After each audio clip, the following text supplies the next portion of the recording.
अरे यार, यह क्या बूंदी का रायता बना दिया। तुम्हें पता है ना, मुझे बिल्कुल पसंद नहीं है। कम से कम वेजिटेबल रायता ही बनवा देती। क्या तुम्हें मेरी पसंद पता नहीं है? अब जो भी है बन चुका है, अभी खा लो। माँ ने कितने प्यार से बनाया है। शाम का खाना मैं देख लूँगी। शाम का क्या देख लेगी, हो गई आओ भगत। थोड़ी देर में ही निकलेंगे यहाँ से, इसीलिए मैं तुम्हारे साथ आना पसंद नहीं करता। पर नहीं, तुम्हें तो मायके आने की ही लगी रहती है। पता नहीं तुम औरतें मायके के नाम पर पागल क्यों हो जाती हो। मायके के नाम पर तो पति भी नहीं दिखता तुम्हें। पर हम तो रात को जाने वाले थे ना। कह दिया ना, बस कह दिया। संचित बड़बड़ाते हुए खाना खाने लगा, पर उसने बूंदी का रायता थाली में से निकालकर अलग कर दिया। देखकर नित्या को बिल्कुल भी अच्छा नहीं लगा। कितने प्यार से माँ ने बीमार होने के बावजूद भी संचित और उसके लिए खाना बनाया, पर उसे तो बिल्कुल कदर ही नहीं। मन ही मन नित्या सोचने लगी कि पता नहीं माँ को भी क्या है, कम से कम मेरे आने का इंतजार ही कर लेती तो मैं ही आकर खाना बना देती। पर उनकी भी क्या गलती। घर से निकलते समय फ़ोन किया था कि मम्मी हम बस आ रहे हैं, जैसे यहाँ सब कुछ तैयार ही मिलेगा। मम्मी भी ये सोचकर तैयारी कर देती है कि कम से कम कुछ देर बैठकर बेटी से बात कर लेगी, इसीलिए पहले ही काम कर देती है। और पापा इतनी दूर मिठाइयाँ लेने गए हैं, पर ये इंसान तो कुछ समझता ही नहीं। इतने में माँ गर्मा गर्म फुलके लेकर बाहर आई और मनोहार करते हुए संचित की थाली में परोसने लगी। जितनी देर भी माँ संचित के पास खड़ी होती, उतनी देर नित्या की सांसें ऊपर नीचे होती रहती कि कहीं ये शख्स उसकी माँ को कुछ कह ना दे। जब दोबारा माँ फुलके लेकर आई तो माँ ने पूछा, बेटा खाना अच्छा तो लग रहा है ना? हाँ मम्मी जी, खाना तो ठीक है, पर सब्जी में थोड़ा मसाला कम है और साथ में कुछ मीठा होता तो ज्यादा अच्छा लगता। पता है, जब मेरे जीजा जी अपने ससुराल आते हैं तो हम आगे से सारी मिठाइयाँ तैयार रखते हैं, संचित ने बड़ी बेशर्मी से कहा। सुनकर माँ के चेहरे की मुस्कुराहट ही गायब हो गई, पर उन्होंने बात को संभालते हुए कहा, हाँ नित्या के पापा गए तो हैं मिठाई लेने, पर पता नहीं क्यों इतनी देर लग रही है। तभी बाहर स्कूटर रुकने की आवाज़ आई तो माँ फटाफट दरवाजे के पास गई। देखा तो नित्या के पापा मिठाई लेकर आ गए थे। आते ही बोले, आज तो बहुत ज़्यादा भीड़ थी, कहीं तुमने खाना तो नहीं खिला दिया? नहीं नहीं, अभी बस खाना खाने बैठे ही हैं, तो जल्दी से मिठाई भी परोस दो। बस पापा का कहना था कि माँ फटाफट रसोई में दौड़ी और एक प्लेट में मिठाई सजाकर ले आई। माँ को इस तरह भाग भाग कर काम करते देखकर नित्या को बिल्कुल अच्छा नहीं लग रहा था, पर करती भी क्या। संचित ने जबरदस्ती अपने साथ ही बिठा लिया। अभी शादी 3 महीने पहले ही हुई है, इसीलिए नए दामाद नाराज ना हो जाए, सोचकर माँ ने भी उसे संचित के साथ ही बैठकर खाना खाने को कह दिया। इस 3 महीने की शादी में संचित जब भी ससुराल आता तो माँ पापा उसकी सेवा में हाजिर ही रहते। भैया भाभी तो अपने काम के सिलसिले में दूसरे शहर रहते थे। मम्मी पापा का वहाँ मन नहीं लगता तो वो यहीं रहते। पर संचित में इतनी अक्ल नहीं कि क्यों बुजुर्गों को परेशान करना। अरे उनके घर में सब कुछ आगे से तैयार रहता होगा, आखिर पूरा परिवार एक साथ रहता है। दोनों बहुएं सेवाओं में हाजिर रहती हैं, पर यहाँ वैसे उम्मीद करना ये तो गलत है। नित्या कुछ कहना भी चाहती तो मम्मी पापा मना कर देते। खैर, खाना होने के बाद अभी थोड़ी देर बैठे ही थे कि संचित ने जाने की जिद पकड़ ली। पापा मनोहार करने लगे, बेटा कुछ देर तो रुक जाओ, आज तो वैसे भी तुम्हारा संडे है। पर काम का बहाना कर संचित ने वहां से विदा ले ली। भारी मन से नित्या संचित के साथ वापस ससुराल आ गई। उन दोनों को इतनी जल्दी आया हुआ देखकर सासू माँ ने पूछा, अरे तुम लोग इतनी जल्दी कैसे आ गए? तुम तो रात को आने वाले थे ना? अरे मम्मी, इसके मम्मी पापा को दामाद की आओ भगत करना तो आती नहीं है, वहीं सब्जी रोटी बनाकर पकड़ा देते हैं। ये तो मुझे यहीं पर मिल जाते हैं, तो मैं वहाँ क्यों जाऊँ? मेरा तो बिल्कुल मन नहीं लगता वहाँ पर। सासू माँ ने नित्या की तरफ देखा तो वो निगाहें नीचे कर अपने कमरे में चली गई। पर संचित ने अपना बोलना बदस्तूर जारी रखा, अरे हमारे यहाँ देखो, जब भी जीजा जी आते हैं तो कैसे सब उनकी सेवा में लग जाते हैं, कितने तरह के पकवान बना देते हैं और मिठाइयाँ, उनके तो कहने ही क्या। जबकि मेरे ससुराल में क्या बनाया, पनीर की सब्जी, दाल और रायता, वो भी बूंदी का, जो मैं खाता नहीं। और मिठाई भी खाना खा रहे थे उस समय ससुर जी लेकर आए। बाप रे, मैं तो अगली बार से नित्या को सुबह छोड़ आऊँगा और शाम को ले आऊँगा। जैसी तेरी इच्छा बेटा, जा तू आराम कर, वैसे भी आओ भगत करना हर किसी के बस की बात नहीं। सासू माँ ने भी संचित को समझाने की जगह आग में घी डालने का काम ही किया। यह बात रसोई में काम करती हुई बड़ी बहू विधि भी सुन रही थी। उसे नित्या के लिए बहुत बुरा लग रहा था। संचित शुरू से ही बड़ बोला है, विधि के साथ भी 1-2 बार ऐसी हरकतें कर चुका था। जब से अपने बड़े भाई भाभी के साथ उनके मायके गया था, तब भी घर आकर उसने विधि के मायके वालों की मेहमान नवाजी पर प्रश्न उठा दिए थे। वो तो संचित के बड़े भाई अनुज समझदार थे, इसीलिए बात ज़्यादा आगे बढ़ी नहीं। पर खुद के ससुराल में भी यही हरकतें। विधि नित्या के पास गई और उसे समझा बुझाकर रसोई में ले आई। बात आई गई हो गई। कुछ दिनों के बाद ननद नीतू और उसके पति देवेश का आना हुआ। उन्हें देखकर संचित बड़ा खुश हुआ और नित्या से बोला, अब देखना मेहमान नवाजी किसे कहते हैं, अब पता चलेगा तुम्हें। मेरी बात सुनकर तो पूरा मुंह फूल जाता है तुम्हारा।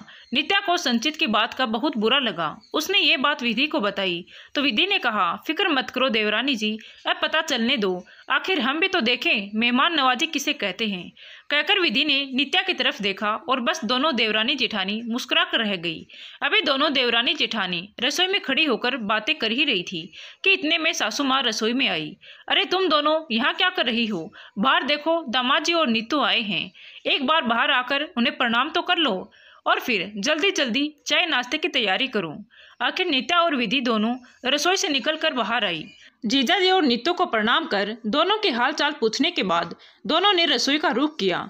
लेकिन तभी देवेश जी ने सासू माँ से कहा, मम्मी जी, मुझे अभी आधे घंटे में ही अपनी जरूरी मीटिंग के लिए रवाना होना है, तो प्लीज नाश्ता थोड़ा जल्दी तैयार करवा दीजिए। सासू माँ ने दोनों भावों की तरफ देखा। दोनों समझ गई कि सासू माँ क्या कहना चाहती है, इसीलिए दोनों ने आश्वासन दिया और रसोई में आ गई और लग गई दोनों नाश्ता बनाने में। इतने में सासू माँ रसोई में आई। कुछ ढंग का नाश्ता बनाना हमारे यहाँ दामाद को यूँ सूखा सूखा नहीं रखा जाता। पर मम्मी जी, इतनी जल्दी क्या ढंग का बनेगा?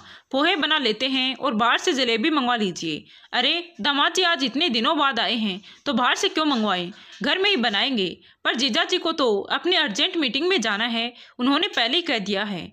और इस तरह अचानक आए हैं तो कोई तैयारी भी नहीं है। आप कहो तो बेसन की पकौड़ी या चाय बना देती हूँ। नहीं नहीं, एक मिनट रुको, मैं संचित को ही बोल देती हूँ, वह बाहर से नाश्ता ले आएगा। तुम ये पोहे पकौड़े रहने दो। सासू माँ ने संचित को बुलाकर बाहर से नाश्ता लाने के लिए कहा तो संचित ने कहा, अरे मम्मी, घर में दो दो बहू हैं, फिर भी नाश्ता बाहर से आएगा क्या? अरे तो घर में क्या हर चीज़ पहले से तैयार ही रहती है? तेरे जीजा जी इतनी जल्दी कर रहे हैं कि इतनी जल्दी नाश्ता नहीं बन पाएगा।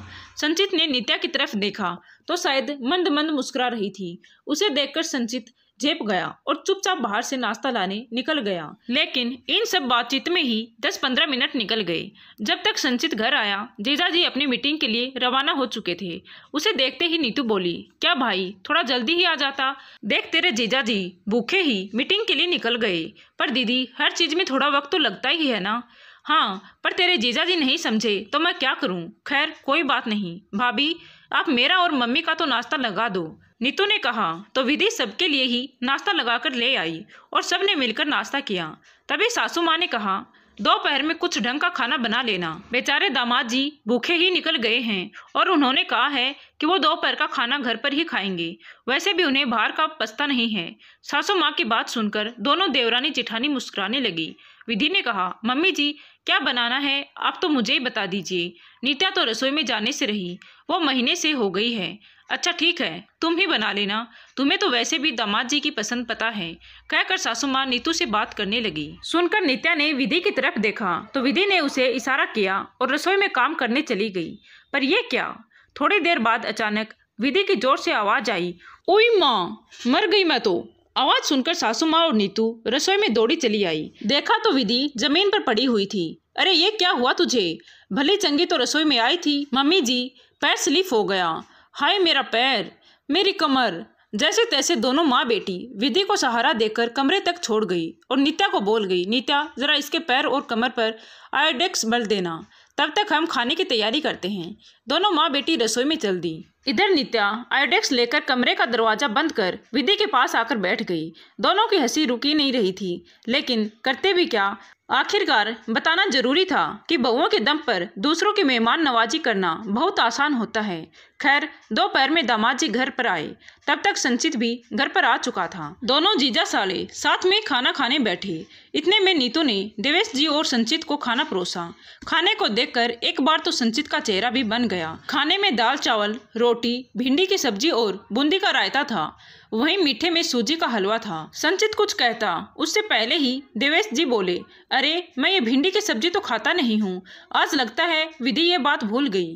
कहते हुए देवेश जी ने भिंडी की सब्जी एक कटोरी में अलग निकाल दी। अरे विधि भाभी को चोट लग गई और नित्या भाभी रसोई में जा नहीं सकती थी, इस कारण से मम्मी ने खाना बनाया है। आज एक दिन भिंडी की सब्जी खा लो ना, नीतू ने धीरे से कहा। देखो, पहली चीज तो मैं भिंडी की सब्जी खाता नहीं हूँ। तुम्हें पता था तो तुम्हें बनवानी नहीं चाहिए थी ना। दूसरा, ये क्या सूजी का हलवा बना के रख दिया, मुझे इतना मीठा पसंद नहीं, इसे भी निकाल दो, देवेश ने कहा।